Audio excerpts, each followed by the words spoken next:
everybody, and welcome to Cut the Kibble. This is a little non-traditional for me. I'm sitting down by the fire. I should be by the stove doing a video. But I had one of my followers send me a private message this morning, and she said, Paula, can you recommend a dry dog food to add with home cooked food? And I hadn't even gotten up from bed and I saw this message and I thought to myself, no. But I've had a cup of coffee and I've started thinking about it, and I thought this would be a really good video to talk to you about. And I did put some notes down here because, you know, when I'm cooking, everything comes just normally to me, but this is more of a informational video for you.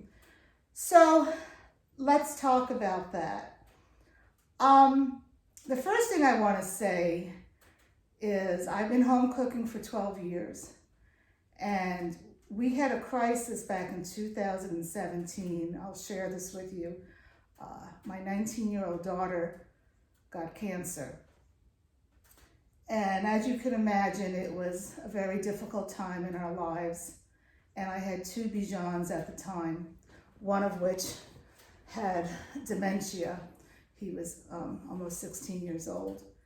Anyway, one of the many thoughts that came to my mind when I heard my daughter's diagnosis was, how am I gonna cook for my dogs? I'm not gonna have time, because we were going to the hospital like 8 times a month for 6 months. And the hospital was like a 2-hour drive away, with travel in the Washington, D.C. area, traffic, I mean. So anyway, in a panic, I ran, and I mean literally ran to the pet store to furiously look at all the ingredients in the back. And I'm like, I can't cook for my dog. What am I gonna do?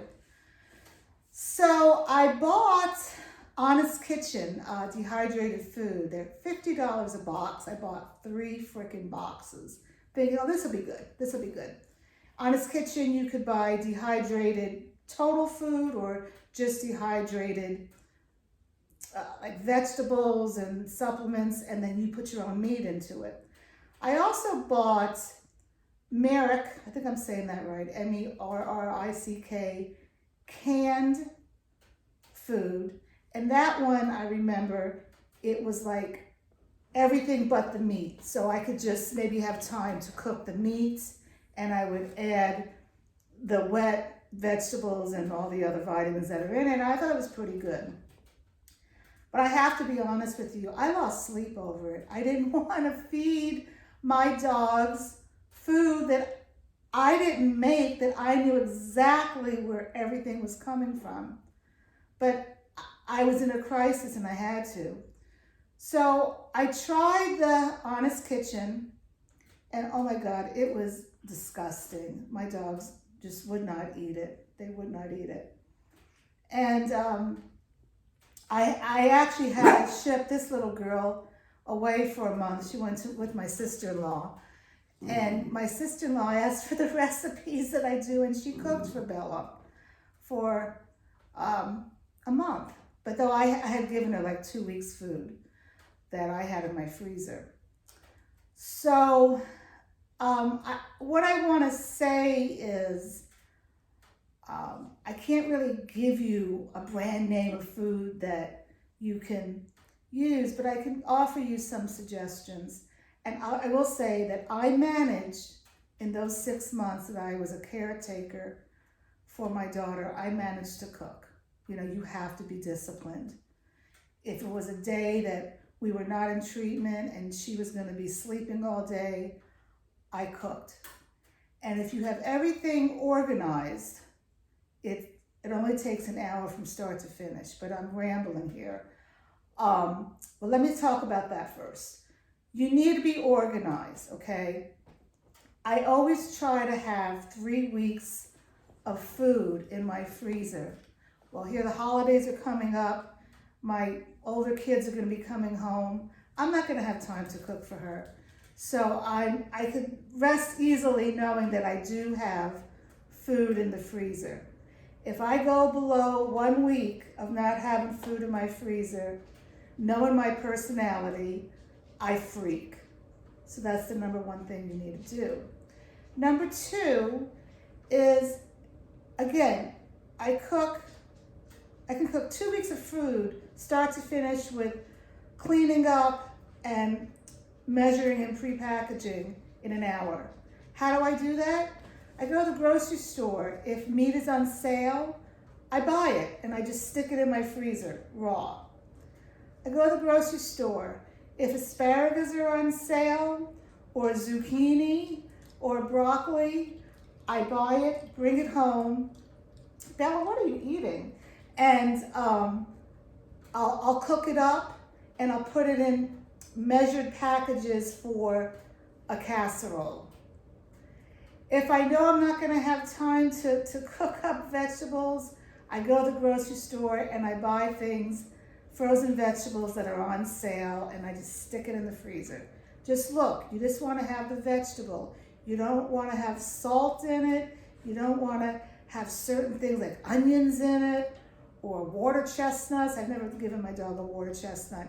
And you want the source of the food not to be from China. You want it to be from the good US of A. And if you can get non-GMO organic, of course that is the best, okay? And if you don't want to pay the money for the organic, remember that there's the dirty dozen. So like kale, if you use kale, that's one of the new dirty dozen, okay? So let me see, I have to look at my notes here because this is, coming from the top of my head. Yeah, another thing is I have a friend. Hey, Ellen, I hope you're listening. She says that I'm her mentor. She had a dog, Olive, and Olive died, and the vet said it was because it was eating Beneful. So ever since then, she got 2 little dogs, and she home cooks for the dogs. But it takes Ellen forever to cook. I said, Ellen, what are you doing? And I told her you need to have shortcuts. You need to have the right equipment. You need to have a food processor that's like a 15-cup capacity. If you have a little food processor, it's going to take you twice as long to put the food in there. You need to be disciplined. The night before, when I go to bed, I say, okay, I'm going to get up the next morning and devote the time to cook. And sometimes I'm so disciplined because I just want to get it done, is I don't even have my coffee. If you know me, I have to have coffee in the morning. I'll get up and I'll just do it. Start to finish in an hour, it's done, and then I can sit down and have my coffee. If you work, you may want to, designate Saturday morning for that hour to get up and cook. But you have to be disciplined, and by discipline, that means if you're cooking and your friend's texting you, you can't have a conversation with her. You need to focus, okay? You can get this done within an hour. I've done it for 2 dogs. Now, if you have, 5 dogs and they're 50 pounds, of course, it's gonna take more time for that. Okay, enough of that. So what can I recommend if you want to use a dry or wet commercial dog food? If you want to do that totally or add that to your dog food. The number one thing I would suggest is that you go to Dog Food Advisor. I'll put the link on the bottom. It's just dogfoodadvisor.com.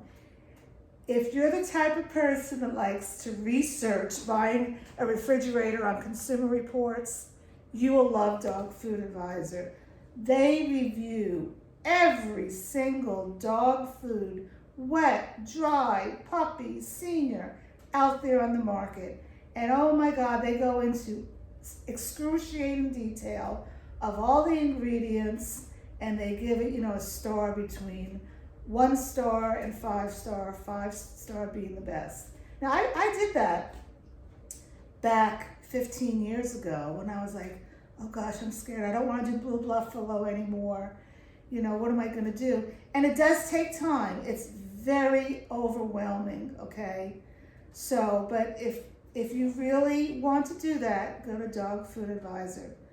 Another thing I would recommend is that I kind of like the idea of getting dog food, like I said, Merrick. I don't even, I don't get any cutbacks from that, and I don't even know if that's the best one out there. But getting the dog food that it's a can, wet, because wet is always better than dry because there's more moisture in it, that just has everything but the protein.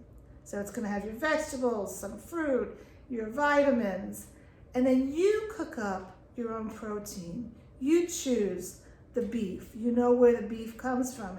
It's just not dehydrated beef or chicken meal. It's beef, 100% beef. You choose if you want salmon. It's farm catched or farm raised, or was that fresh? You want the fresh. You choose the turkey. You choose the amount of fat content based upon your dog's health, okay?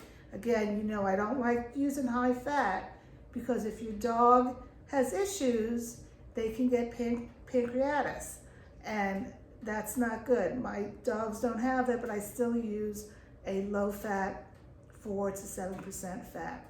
So I think that's a good choice if you don't have time to cook, but you want to slowly get into it. Go to the pet store, look at Merrick, look at other ones, ask the pet store person what canned foods are out there that have everything but the protein. And that will ease your way into it. But I'm hoping in the long term, you're going to realize that home cooking totally is the best thing for your dog. Now, let me see. Did I go through anything? I think that is it. So I'll end by saying, look, this should not be a stressful thing for you, okay? You should be cooking out of love, and doing it for the health of your pet.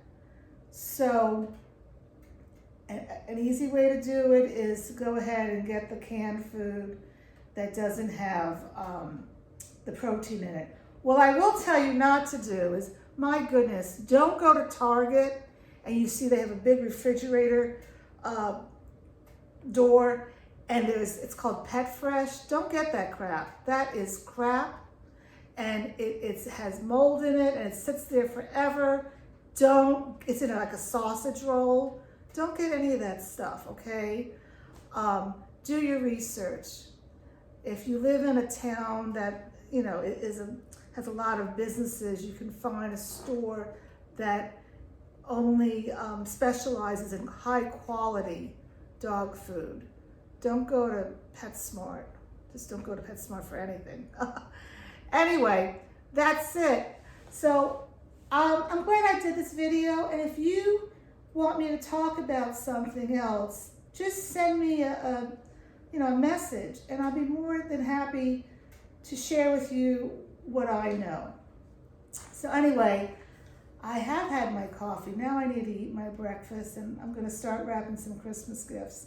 So from Cut the Kibble, Bella's sitting in her car seat right now.